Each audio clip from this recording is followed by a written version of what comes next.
मेरे प्यारे देशवासियों, नमस्कार। मन की बात में आपका एक बार फिर स्वागत है। नवंबर का महीना बहुत सी प्रेरणाएं लेकर आया। कुछ दिन पहले ही 26 नवंबर को संविधान दिवस पर सेंट्रल हॉल में विशेष कार्यक्रम का आयोजन हुआ। वंदे मातरम के 150 वर्ष होने पर पूरे देश में होने वाले कार्यक्रमों की शानदार शुरुआत हुई। 25 नवंबर को अयोध्या में राम मंदिर पर धर्म ध्वजा का आरोहण हुआ। इसी दिन कुरुक्षेत्र के ज्योतिसर में पांचजन्य स्मारक का लोकार्पण हुआ। साथियों, कुछ दिन पहले ही मैंने हैदराबाद में दुनिया की सबसे बड़ी लीप इंजन एमआरओ फैसिलिटी का उद्घाटन किया है। एयरक्राफ्ट की मेंटेनेंस, रिपेयर एंड ओवरहॉल के सेक्टर में भारत ने ये बहुत बड़ा कदम उठाया है।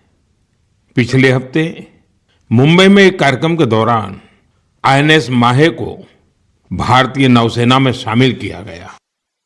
पिछले ही हफ्ते भारत के स्पेस इकोसिस्टम को स्काई रूट के इंफिनिटी कैंपस ने नई उड़ान दी है। ये भारत की नई सोच, इनोवेशन और यूथ पावर का प्रतिबिंब बना है। साथियों, कृषि क्षेत्र में भी देश ने बड़ी उपलब्धि हासिल की। भारत ने 357 मिलियन टन के खाद्यान्न उत्पादन के साथ एक ऐतिहासिक रिकॉर्ड बनाया है। 357 मिलियन टन।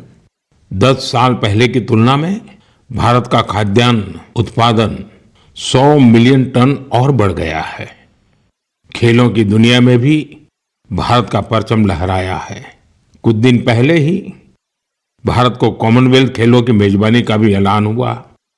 ये उपलब्धियां देश की है, देशवासियों की है और मन की बात देश के लोगों की ऐसी उपलब्धियों को, लोगों के सामूहिक प्रयासों को जन सामान्य के सामने लाने का एक बेहतरीन मंच है। साथियों, अगर मन में लगन हो, सामूहिक शक्ति पर, टीम की तरह काम करने पर विश्वास हो, गिरकर फिर से उठ खड़े होने का साहस हो, तो कठिन से कठिन काम में भी सफलता सुनिश्चित हो जाती है। आप उस दौर की कल्पना करिए जब सैटेलाइट नहीं थी, जीपीएस सिस्टम नहीं था, नेविगेशन की कोई सुविधाएं नहीं होती थी।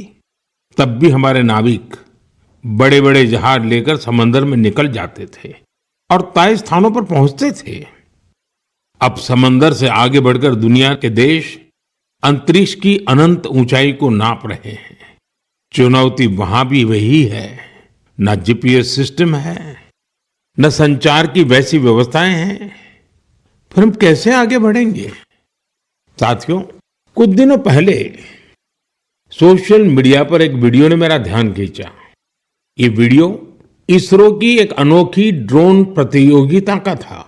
इस वीडियो में हमारे देश के युवा और खासकर हमारे जैन जी मंगल ग्रह जैसी परिस्थितियों में ड्रोन उड़ाने की कोशिश कर रहे थे।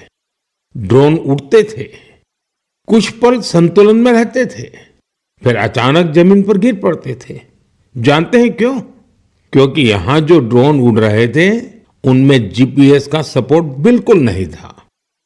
मंगल ग्रह पर जीपीएस संभव नहीं, इसलिए ड्रोन को कोई बाहरी संकेत या गाइडेंस नहीं मिल सकता।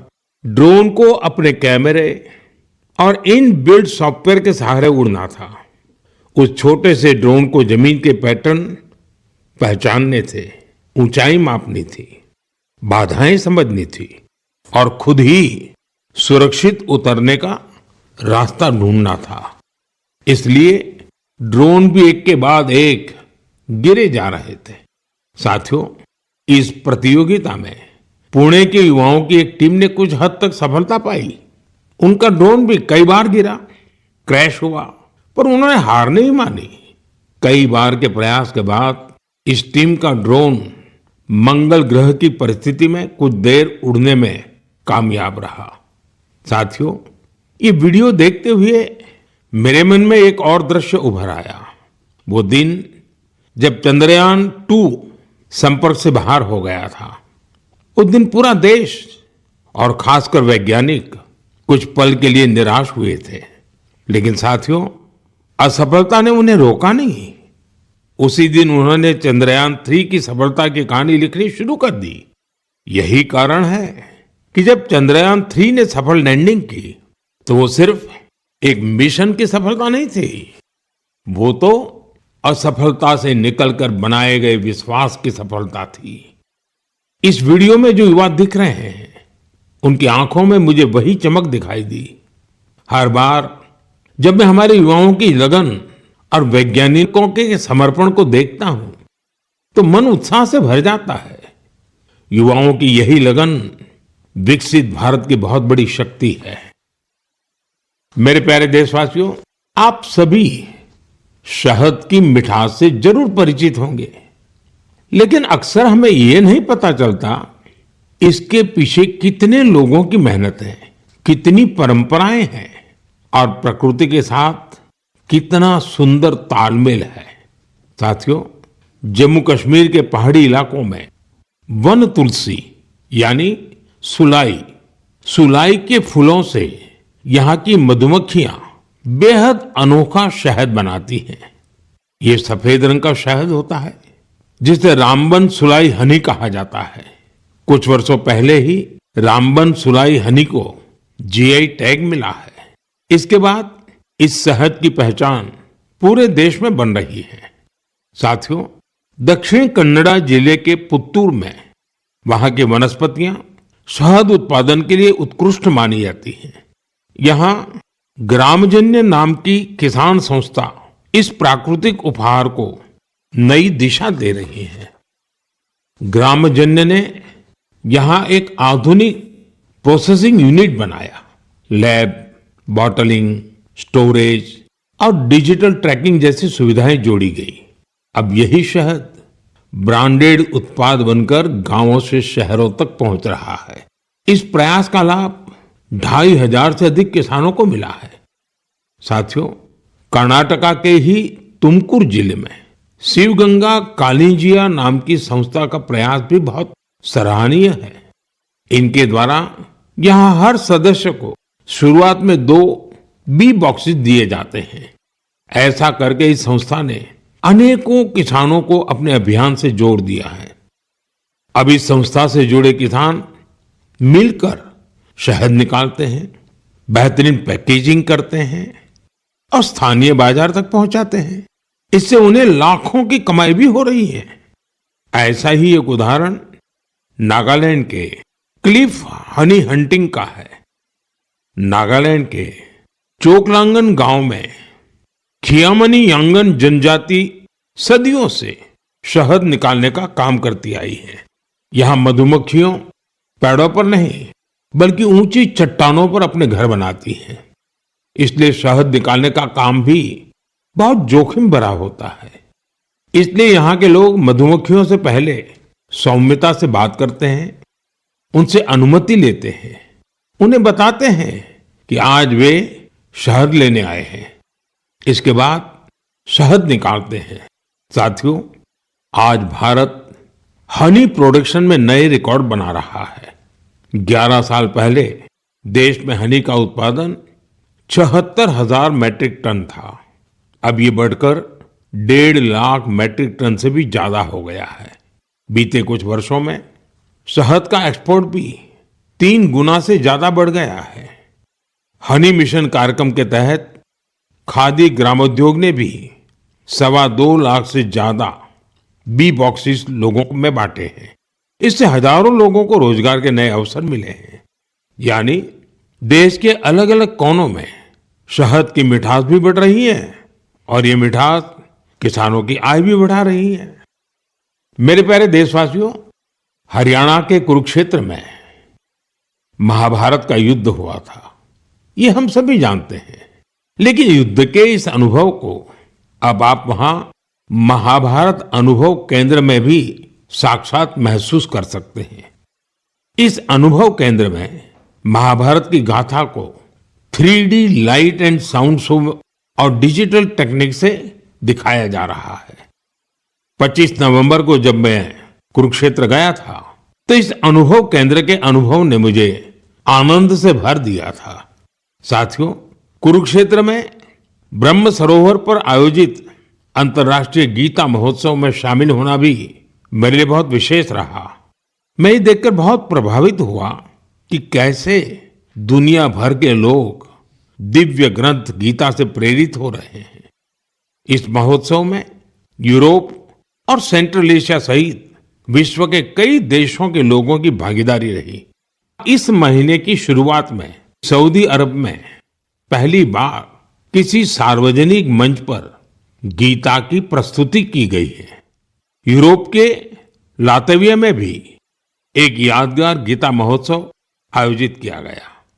इस महोत्सव में लातविया, एस्टोनिया, लिथुआनिया और अल्जीरिया के कलाकारों ने बढ़ चढ़ करके हिस्सा लिया। साथियों, भारत की महान संस्कृति में शांति और करुणा का भाव सर्वोपरि रहा है। आप दूसरे विश्व युद्ध की कल्पना कीजिए, जब चारों ओर विनाश का भयावह माहौल बना हुआ था। ऐसे मुश्किल समय में गुजरात के नवानगर के जाम साहब महाराजा दिग्विजय सिंह जी ने जो महान कार्य किया वो आज भी हमें प्रेरणा देता है। उस समय जाम साहब किसी सामरिक गठबंधन या युद्ध की रणनीति को लेकर नहीं सोच रहे थे, बल्कि उनकी चिंता ये थी कि कैसे विश्व युद्ध के बीच पोलिश यहूदी बच्चों की रक्षा होगी। उन्होंने गुजरात में तब हजारों बच्चों को शरण देकर उन्हें नया जीवन दिया, जो आज भी एक मिसाल है। कुछ दिन पहले दक्षिणी इजराइल के मोशाव नेवातिम में जाम साहब की प्रतिमा का अनावरण किया गया। यह बहुत ही विशेष सम्मान था। पिछले वर्ष पोलैंड के वार्सो में मुझे जाम साहब के स्मारक पर श्रद्धा सुमन अर्पित करने का सौभाग्य मिला था। मेरे लिए वो क्षण अविस्मरणीय रहेगा। मेरे प्यारे देशवासियों, कुछ दिनों पहले मैं नेचुरल फार्मिंग के एक विशाल सम्मेलन में हिस्सा लेने कोयम्बटूर गया था। दक्षिण भारत में नेचुरल फार्मिंग को लेकर हो रहे प्रयासों को देखकर मैं बहुत प्रभावित हुआ। कितने ही युवा हाईली क्वालिफाइड प्रोफेशनल अब नेचुरल फार्मिंग फील्ड को अपना रहे हैं। मैंने वहां किसानों से बात की, उनसे अनुभव जाने। नेचुरल फार्मिंग भारत की प्राचीन परंपराओं का हिस्सा रही है और हम सभी का कर्तव्य है कि धरती मां की रक्षा के लिए इसे निरंतर बढ़ावा दें। साथियों, विश्व की सबसे पुरानी भाषा और विश्व के सबसे प्राचीन शहरों में से एक शहर, इन दोनों का संगम हमेशा अद्भुत होता है। मैं बात कर रहा हूं काशी तमिल संगमम की। 2 दिसंबर से काशी के नमो घाट पर चौथा काशी तमिल संगमम शुरू हो रहा है। इस बार के काशी तमिल संगमम की थीम बहुत ही रोचक है। लर्न तमिल, तमिल कर कलम। काशी तमिल संगमम उन सभी लोगों के लिए एक महत्वपूर्ण मंच बन गया है जिन्हें तमिल भाषा से लगाव है। काशी के लोगों से जब भी बात होती है तो वो हमेशा बताते हैं कि काशी तमिल संगमम का हिस्सा बनना उन्हें बहुत अच्छा लगता है। यहाँ उन्हें कुछ नया सीखने और नए नए लोगों से मिलने का अवसर मिलता है। इस बार भी काशीवासी पूरे जोश और उत्साह के साथ तमिलनाडु से आने वाले अपने भाई बहनों का स्वागत करने के लिए बहुत उत्सुक हैं। मेरा आप सभी से आग्रह है कि आप काशी तमिल संगमम का हिस्सा जरूर बने। इसके साथ ही ऐसे और भी मंचों के बारे में सोचें जिनसे एक भारत श्रेष्ठ भारत की भावना मजबूत हो। यहां मैं एक बार फिर कहना चाहूंगा, तमिल कलाचारम उयर्वानद, तमिल मोली उयर्वानद, तमिल इंडियाविन पेरुमिदम। मेरे प्यारे देशवासियों, जब भारत के सुरक्षा तंत्र को मजबूती मिलती है तो हर भारतीय को गर्व होता है। पिछले हफ्ते मुंबई में आईएनएस माहे को भारतीय नौसेना में शामिल किया गया। कुछ लोगों के बीच इसके स्वदेशी डिजाइन को लेकर खूब चर्चा रही। वहीं पुडुचेरी और मालाबार कोस्ट के लोग इसके नाम से ही खुश हो गए। दरअसल इसका माहे नाम उस स्थान माहे के नाम पर रखा गया है जिसकी एक समृद्ध ऐतिहासिक विरासत रही है। केरला और तमिलनाडु के कई लोगों ने इस बात पर गौर किया कि इस युद्धपोत का क्रेस्ट, उरुमी और कलारियापट्टू की पारंपरिक लचीली तलवार की तरह दिखाई पड़ता है। ये हम सबके लिए गर्व की बात है कि हमारी नौसेना बहुत ही तेजी से आत्मनिर्भरता की ओर कदम बढ़ा रही है। 4 दिसंबर को हम नौसेना दिवस भी मनाने जा रहे हैं। ये अवसर हमारे सैनिकों के अदम्य साहस और पराक्रम को सम्मान देने का एक खास दिन है। साथियों, जो लोग नेवी से जुड़े टूरिज्म में रुचि रखते हैं, उनके लिए हमारे देश में बहुत सी जगह हैं जहां जाकर उन्हें बहुत कुछ सीखने को मिलेगा। देश के पश्चिमी तट पर गुजरात के सोमनाथ के पास एक जिला है दीव। दीव में आईएनएस खुखरी को समर्पित खुखरी मेमोरियल एंड म्यूजियम है। वहीं गोवा में नेवल एविएशन म्यूजियम है जो एशिया में अपनी तरह का अनूठा संग्रहालय है। फोर्ट कोची के आईएनएस द्रोणाचार्य में इंडियन नेवल मैरीटाइम म्यूजियम है। यहाँ हमारे देश की मैरीटाइम हिस्ट्री और इंडियन नेवी के इवोल्यूशन को देखा जा सकता है। श्री विजयपुरम, जिसे पहले पोर्ट ब्लेयर कहा जाता था, वहां समुद्री का नेवल मरीन म्यूजियम उस क्षेत्र के समृद्ध इतिहास को सामने लाने के लिए जाना जाता है। कारवार के रविंद्रनाथ टैगोर बीच पर वॉरशिप म्यूजियम में मिसाइलों और हथियारों की रिप्लिका रखी गई है। विशाखापट्टनम में भी एक सबमरीन, हेलीकॉप्टर और एयरक्राफ्ट म्यूजियम है जो इंडियन नेवी से जुड़ा है। मैं आप सभी से, विशेषकर मिलिट्री हिस्ट्री में रुचि रखने वाले लोगों से आग्रह करता हूं कि आप इन म्यूजियम्स को देखने जरूर जाएं। मेरे प्यारे देशवासियों, सर्दियां आ गई हैं और साथ ही सर्दियों से जुड़े टूरिज्म का भी समय आ गया है। दुनिया के कई देशों ने सर्दियों में होने वाले टूरिज्म को, विंटर टूरिज्म को अपनी अर्थव्यवस्था का बहुत बड़ा आधार बना दिया है। अनेक देशों में दुनिया के सबसे सफल विंटर फेस्टिवल और विंटर स्पोर्ट्स मॉडल है। इन देशों ने skiing, snowboarding, snow trekking, ice climbing और फैमिली स्नो पार्क्स जैसे अनुभवों को अपनी पहचान बनाया है। इन्होंने अपने विंटर फेस्टिवल्स को भी वैश्विक आकर्षण में बदला है। साथियों, हमारे देश में भी विंटर टूरिज्म की हर क्षमता मौजूद है। हमारे पास पहाड़ भी हैं, संस्कृति भी है और एडवेंचर की असीम संभावनाएं भी हैं। मुझे खुशी है इन दिनों उत्तराखंड का विंटर टूरिज्म लोगों को बहुत आकर्षित कर रहा है। सर्दियों के मौसम में औली, मुनस्यारी, चोपटा और डेहरा जैसी जगहें खूब पॉपुलर हो रही हैं। अभी कुछ सप्ताह पहले पिथौरागढ़ जिले में 14,500 फुट से अधिक की ऊंचाई पर आदि कैलाश में राज्य की पहली high altitude ultra run marathon का आयोजन किया गया था। इसमें देश भर के 18 राज्यों से 750 से ज्यादा एथलीट्स ने हिस्सा लिया था।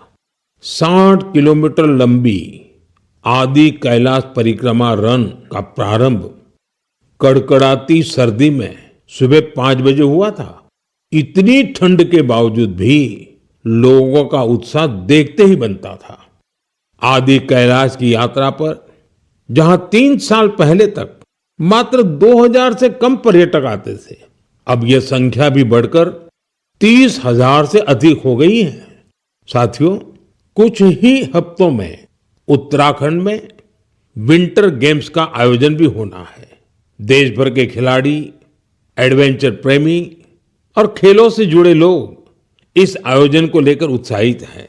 स्कीइंग हो या स्नोबोर्डिंग, बर्फ पर होने वाले कई खेलों की तैयारियां शुरू हो चुकी हैं। उत्तराखंड ने विंटर टूरिज्म को बढ़ाने के लिए कनेक्टिविटी और इंफ्रास्ट्रक्चर पर भी फोकस किया है। होम स्टे को लेकर नई पॉलिसी भी बनाई गई है। साथियों, सर्दियों में बेड इन इंडिया अभियान की भी अलग धूम होती है। सर्दियों की सुनहरी धूप हो, पहाड़ से उतरते कोहरे की चादर हो, डेस्टिनेशन वेडिंग के लिए पहाड़ भी अब खूब पॉपुलर हो रहे हैं। कई शादियां तो अब खास तौर पर गंगा जी के किनारे हो रही है। साथियों, सर्दियों के इन दिनों में हिमालय की वादियां एक ऐसे अनुभव का हिस्सा बन जाती हैं जो जीवन भर साथ रहता है। अगर आप इस सर्दी में कहीं जाने का विचार कर रहे हैं तो हिमालय की वादियों का विकल्प जरूर रखिएगा। साथियों, कुछ हफ्ते पहले मैं भूटान गया था। ऐसे दौरों में अलग अलग प्रकार के संवाद और चर्चाओं का अवसर मिलता है। अपनी इस यात्रा में मैंने भूटान के राजा, वर्तमान राजा के पिताजी, जो खुद भी पहले राजा रह चुके हैं, वहां के प्रधानमंत्री और अन्य लोगों से मुलाकातें की। इस दौरान हर किसी से एक बात जरूर सुनने को मिली। सभी लोग वहां बुद्धिस्ट रिलिक्स यानी भगवान बुद्ध के पवित्र अवशेष भेजे जाने को लेकर भारतवासियों का आभार जता रहे थे। मैंने जब भी यह सुना तो मेरा हृदय गर्व से भर उठा। साथियों, भगवान बुद्ध के पावन अवशेषों को लेकर कई अन्य देशों में भी ऐसा ही उत्साह देखने को मिला है। पिछले महीने ही नेशनल म्यूजियम से इन पवित्र अवशेषों को रूस के कलमिकिया ले जाया गया था। यहाँ बौद्ध धर्म का विशेष महत्व है। मुझे बताया गया कि इनके दर्शन के लिए रूस के दूर दराज से भी बहुत बड़ी संख्या में लोग वहां पहुंचे। इन पवित्र अवशेषों को मंगोलिया, वियतनाम और थाईलैंड भी ले जाया जा चुका है। हर जगह लोगों का भारी उत्साह देखने को मिला है। इनके दर्शन के लिए थाईलैंड के राजा भी पहुंचे थे। पूरे विश्व में भगवान बुद्ध के पवित्र अवशेषों के प्रति इस प्रकार का गहरा जुड़ाव देखकर मन भाव विभोर हो उठता है। यह सुनकर बहुत अच्छा लगता है कि कैसे इस तरह की कोई पहल दुनिया भर के लोगों को आपस में जोड़ने का माध्यम बन जाती है। मेरे प्यारे देशवासियों, मैं आप सभी से हमेशा वोकल फॉर लोकल के मंत्र को साथ लेकर चलने की बात करता हूं। अभी कुछ दिनों पहले G20 शिखर सम्मेलन के दौरान जब विश्व के कई नेताओं को उपहार देने की बात आई तो मैंने फिर कहा वोकल फॉर लोकल। मैंने देशवासियों की ओर से विश्व के नेताओं को जो उपहार भेंट किए उसमें इस भावना का विशेष ध्यान रखा गया। G20 के दौरान मैंने दक्षिण अफ्रीका के राष्ट्रपति को नटराज की कांस्य प्रतिमा भेंट की। ये तमिलनाडु के तंजावुर की सांस्कृतिक विरासत से जुड़ी चौलकालीन शिल्पकला का अद्भुत उदाहरण है। कनाडा के प्रधानमंत्री को चांदी के अश्व की प्रतिकृति दी गई। यह राजस्थान के उदयपुर की बेहतरीन शिल्पकला को दर्शाती है। जापान के प्रधानमंत्री को चांदी की बुद्ध की प्रतिकृति भेंट की गई। इसमें तेलंगाना और करीमनगर की प्रसिद्ध सिल्वर क्राफ्ट की बारीकी का पता चलता है। इटली की प्रधानमंत्री को फूलों की आकृतियों वाला सिल्वर मिरर उपहार में दिया। ये भी करीमनगर की ही पारंपरिक धातु शिल्पकला को प्रदर्शित करता है। ऑस्ट्रेलिया के प्रधानमंत्री को मैंने ब्रास उर्ली भेंट की। ये केरला के मन्नार का एक उत्कृष्ट शिल्प है। मेरा उद्देश्य था कि दुनिया भारत के शिल्प, कला और परंपरा के बारे में जाने और हमारे कारीगरों की प्रतिभा को ग्लोबल मंच मिले। साथियों, मुझे खुशी है कि वोकल फॉर लोकल की भावना को देश के करोड़ों लोगों ने अपने जीवन का हिस्सा बना लिया है। इस साल जब आप त्योहारों की खरीदारी के लिए बाजार में गए होंगे तो एक बात आप सभी ने महसूस की होगी, लोगों की पसंद और घरों में आने वाले सामानों में एक साफ संकेत दिखाई दे रहा था कि देश स्वदेशी की ओर लौट रहा है। लोग अपने मन से भारतीय उत्पादों को चुन रहे थे। इस बदलाव को छोटे से छोटे दुकानदार ने भी महसूस किया। इस बार युवाओं ने भी वोकल फॉर लोकल अभियान को गति दी। आने वाले कुछ दिन में क्रिसमस और नए वर्ष पर खरीदारी का नया दौर शुरू होने वाला है। मैं आपको फिर याद दिलाऊंगा, वोकल फॉर लोकल का मंत्र याद रखें। खरीदें वही जो देश में बना हो, बेचे वही जिसमें किसी देशवासी की मेहनत लगी हो।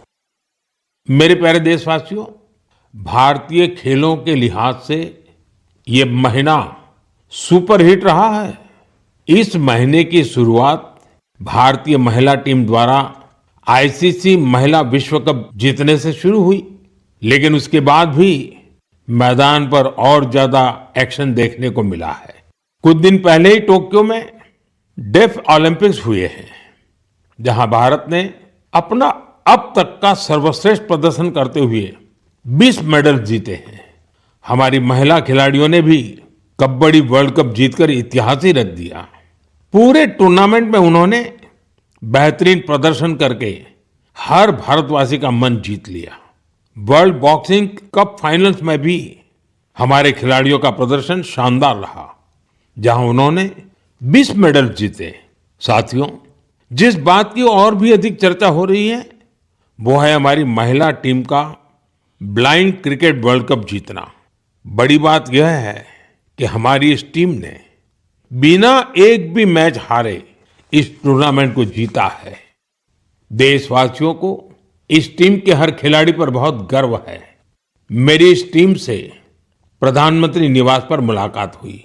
वाकई इस टीम का हौसला, उनका जज्बा हमें बहुत कुछ सिखाता है। यह विजय हमारे खेल इतिहास की सबसे बड़ी जीतों में से एक है, जो हर भारतीय को प्रेरित करती रहेगी। साथियों, आजकल हमारे देश में इंड्योरेंस स्पोर्ट्स की एक नई खेल संस्कृति भी तेजी से उभर रही है। इंड्योरेंस स्पोर्ट्स से मेरा मतलब ऐसी स्पोर्ट्स एक्टिविटीज से है जिनमें आपकी लिमिट्स की परख होती है। कुछ साल पहले तक मैराथन और बाइकेथॉन जैसे खास इवेंट कुछ विशेष लोगों तक ही सीमित थे, लेकिन अब बहुत कुछ बदल चुका है। मुझे बताया गया है कि देश भर में हर महीने 1500 से ज्यादा इंड्योरेंस स्पोर्ट्स का आयोजन होता है। इन इवेंट्स में हिस्सा लेने के लिए एथलीट्स दूर दूर तक जाते हैं। साथियों, इंड्योरेंस स्पोर्ट्स का ही एक उदाहरण है आयरमैन ट्रायथलॉन। आप कल्पना करिए, यदि आपको यह बताया जाए कि आपके पास एक दिन से भी कम समय है और आपको ये 3 काम करने हैं: समंदर में 4 किलोमीटर तक तैरना, 180 किलोमीटर साइकिल चलाना और करीब 42 किलोमीटर की मैराथन दौड़ लगाना, तो आप सोचेंगे कि कैसे संभव है। लेकिन फौलादी हौसले वाले लोग इस काम को भी सफलतापूर्वक कर ले जाते हैं। इसलिए इसे आयरनमैन ट्रायथलॉन कहा जाता है। गोवा में हाल ही में ऐसा ही एक आयोजन किया गया। आजकल इस तरह के आयोजनों में भी लोग बढ़ चढ़कर भागीदारी कर रहे हैं। ऐसी कई और प्रतियोगिताएं भी हैं जो हमारे युवा साथियों के बीच बहुत लोकप्रिय हो रही हैं। आजकल कई लोग fit India, Sundays on cycle जैसे कार्यक्रमों में हिस्सा लेने के लिए साथ आ रहे हैं। ये सब ऐसी चीजें हैं जिनसे फिटनेस को बढ़ावा मिल रहा है। साथियों, आपसे हर महीने मिलना मेरे लिए हमेशा एक नया अनुभव होता है। आपकी गाथाएं, आपके प्रयास मुझे नए सिरे से प्रेरित करते हैं। अपने संदेशों में आप जो सुझाव भेजते हैं, जो अनुभव साझा करते हैं, उससे हमें इस कार्यक्रम में भारत की विविधता को समेट लेने की प्रेरणा मिलती है। जब हम अगले महीने मिलेंगे तब 2025 खत्म होने वाला होगा। देश के ज्यादातर हिस्सों में अब ठंड भी तेज होती जाएगी। सर्दियों के मौसम में आप अपना और अपने परिवार का विशेष ध्यान रखें। अगले महीने हम कुछ नए विषयों, नए व्यक्तित्वों की चर्चा जरूर करेंगे। बहुत बहुत धन्यवाद।